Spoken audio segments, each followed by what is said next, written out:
Hello there, fellow steamers, wherever you are in this world. As promised, the start of a series on programming on the EOS platform. To make any program, we need a local running testnet. So how are we going to do this? We start by cloning the EOS code. And after this cloning has been finished, we need to point the code at the correct branch, which is compatible with the currently running testnet. And this version is DOM 2.x. So we go into the directory and we are going to check out the DOM 2.x code. We are going to initialize all the modules as defined in Git modules. And we are going to update or check out these submodules recursively. And now we have all the code pointing at the correct versions and all the submodules installed. We can run a build script which has been provided by the EOS team. And if we look at the EOS, if we look at this build script, we can see that we have two target architectures, Ubuntu and Darwin. And we have two options. On the as a second parameter, when none is provided, it will always install dependencies. But we also have the option to just build it without installing dependencies. For us now, we need to build with dependencies, assuming we have a clean install. So we do Darwin and full. As you can see, it will now start the install process. First updating all the local dependencies using brew, and then building all the other dependencies such as the WebAssembly and other stuff. I will break this process as I have done this before because it is a pretty time-consuming process. So I'm going to now move previously built stuff in place, and for us now we need to navigate to the build directory, and there we have two directories that are of importance for us. One is the programs directory and one is the tools directory.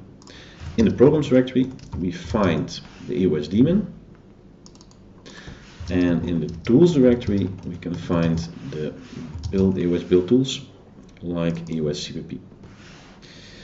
Alright, so we go to programs EOS,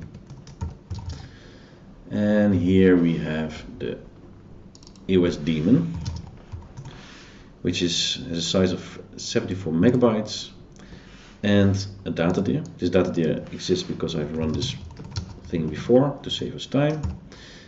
But when we run the EOS daemon the first time, it will create this data dir with a template config.ini file. So let's run it. It also creates a very big shared memory file which causes a lot of I/O. So it will be, so in my system at least it takes a while, so I cannot kill it with Ctrl+C. So we have to wait until, let's say, this I/O actions has been finished, and then it will exit, and then we can continue with configuring our EOS daemon. As you can see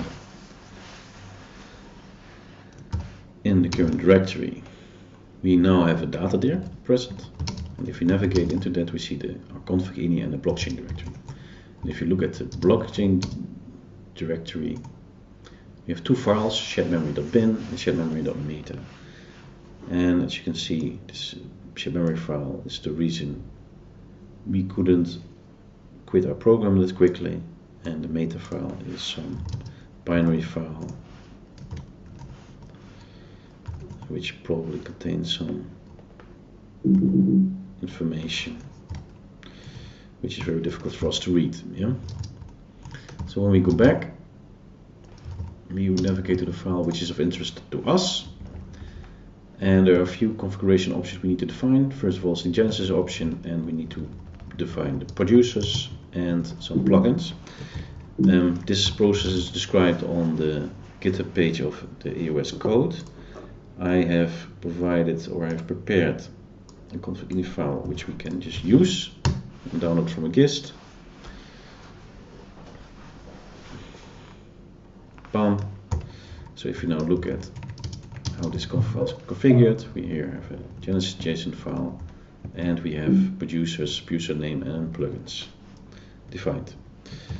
So now we have everything in place to run the daemon, and as we can see, we get a nice welcome, new chain, welcome to EOS, and we see EOS daemon producing blocks.